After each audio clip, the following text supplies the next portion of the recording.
In this week's Blizz Pro Weekly, WoW Patch 6.2 hits the PTR, Wyatt Cheng drops some bombs about Realm of Trials, Heroes of the Storm gets its minimap back, and why is production across work decreasing so much? It doesn't take an investigating wizard to figure that one out.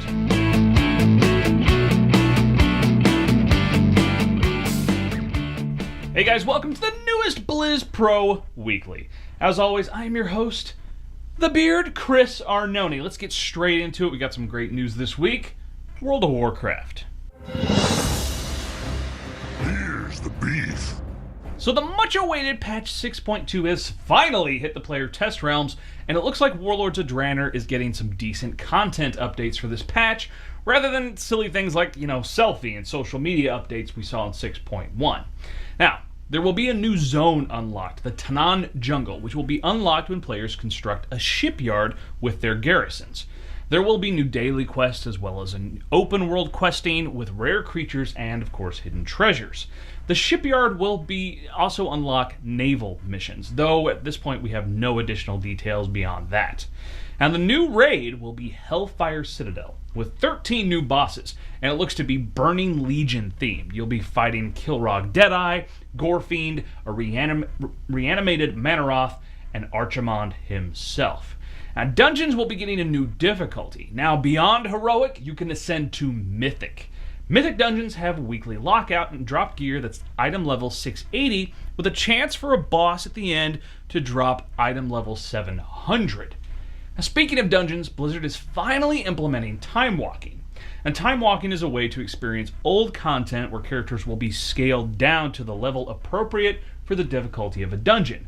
So, if you have fond memories of, say, Ragefire Chasm or other level 10 or 20 dungeons, you'll now have the chance to go and rock those out with your max level character and have them actually be a challenge again.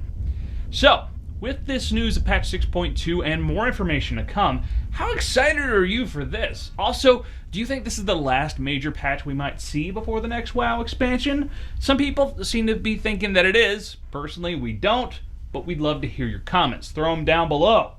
And let's talk Diablo. Stay a while and listen. So Leviathan and Nineball from West March Workshop got to sit down and talk with senior technical designer Wyatt Cheng for 2 hours on their show this past week. Now, one of the big news items that came out of this discussion will be good news for many. Wyatt said they are not happy with the Realm of Trials and will be removing it from the game. Now, Realm of Trials was added in patch 2.1 as a mini-game that awarded players greater Rift keystones. However, after having to do them over and over and fucking over again, players have gotten to just despise them. Now, Blizzard doesn't feel they're quite adequate either, and they're trying to find ways to remove them while also having a way for players to upgrade their legendary gems. Wyatt said right now they have removed them from their internal build trials. However, there is no timetable as to when they're going to remove them for the public, and some things they have to consider and fix first before they can completely pull them from the game. So if you're a Diablo player and you have learned to hate trials, there is some good news on the horizon. Okay, let's talk some Heroes of the Storm.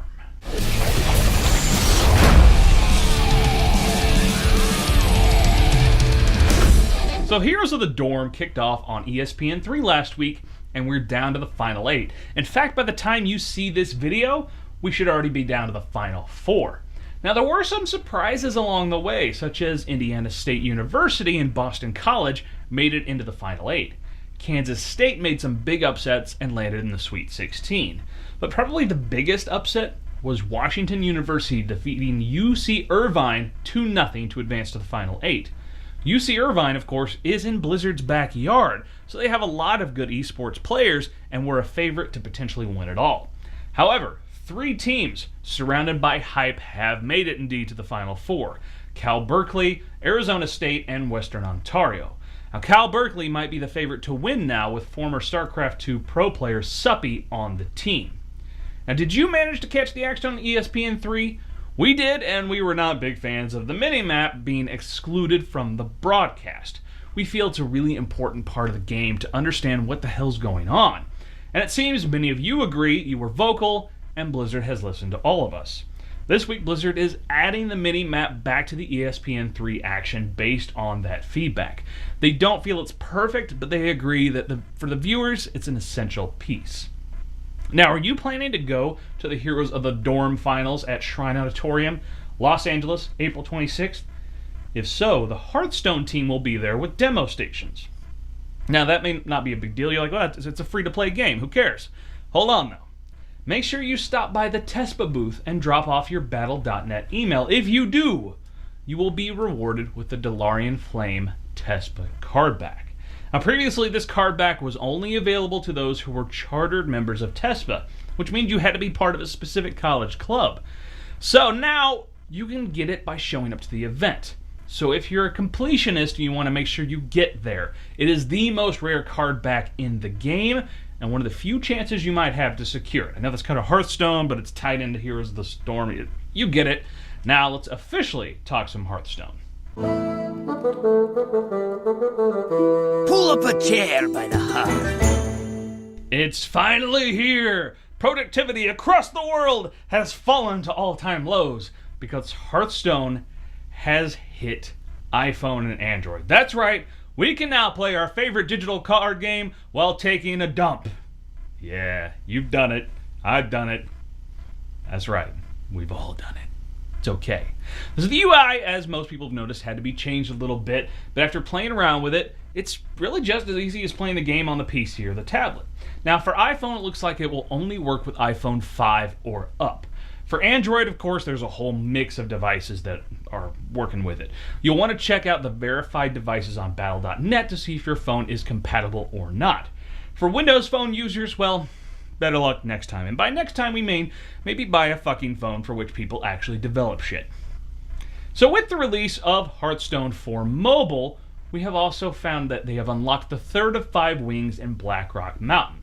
We are now entering Blackrock Spire and taking on High Lord Omok, General Drakasath, and Rend Blackhand. We also saw the Priest and Druid class challenges this week. Now, the cards released this week were Core Rager, Dragon Consort, Dragon Egg, Rend Blackhand, Volcanic Lumberer, and Twilight Whelp. None of these cards seem to have had a big effect on the meta at this point so far. However, Dragon Consort, the Paladin card, probably will see, a little more in a couple weeks when we start to get more dragons released. Dragon Consort is a 5/5 for 5 mana, which has a battle cry that states, the next dragon you play costs 2 less. Now this could be done the same turn, the next turn, really anywhere in the game after that point. Now we think this, with Volcanic Drake and other dragon cards being released in the next 2 weeks, will be bringing about a Paladin dragon deck that will be seen in the meta. Now next week we expect to see some significant meta shifts as Blackwing Lair comes out. It has a couple new dragon cards and some class cards that are possibly going to shake things up. Now, of course, we'll discuss those next week on the show. So that does it for Hearthstone and our show this week. Subscribe right here on YouTube channel. Give it a thumbs up if you like the video. We're also on iTunes. Now, we have also a little special promo. If you go to gear.blizzard.com, buy some cool stuff, you can get 10% off by using the coupon code BlizzPro at checkout.